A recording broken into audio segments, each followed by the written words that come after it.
All right, day 22. As Venus enters Scorpios, how can we be more mindful not to be obsessive and compulsive? Okay, so astrological aspects being brought into the situation, how can we be more mindful that we're not being obsessive and compulsive? Well, the answer is within the smoky mirror, which is interesting.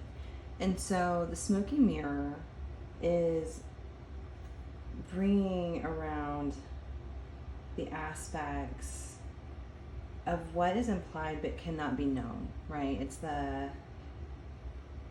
kind of the mystery of the unknown, how things come together and tend to fall apart without the reasons being obvious. Okay.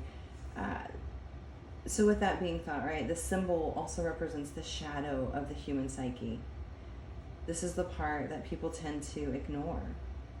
And that's what the smoky mirror is really reflecting, is what we're choosing to ignore, what we're choosing to accept, what we're in denial about, really.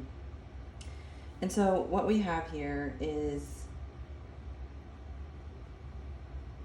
an invitation. So before we become obsessed with knowing what we don't know, right, or must have all the answers, and maybe this is revolving different situations, and that's okay. This will still apply as you navigate the situations this shows up for.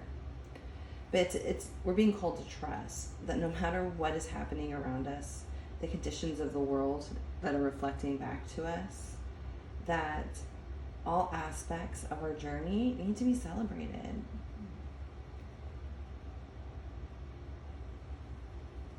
They need to be celebrated. They need to be acknowledged, both the beauty and the darkness, right? The misery and the courage.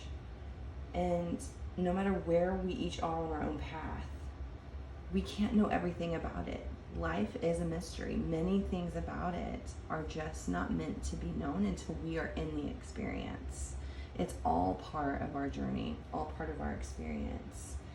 And the smoky mirror, as long as we're patient, we're not being compulsive, we're not being obsessive about knowing something, then the smoky mirror basically is showing us that ultimately we're going to be shown the beauty and the wonder once all of the fog lifts and the distortion around you, dissipates. So I find that very interesting. I've actually, of all the years I've owned this deck, this is the first time I've ever drawn this card. And so I know I personally have some work to do around this.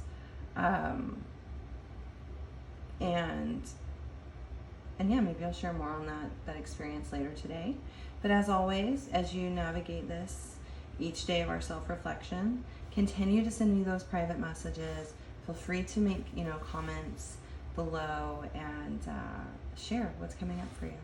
Have a wonderful day.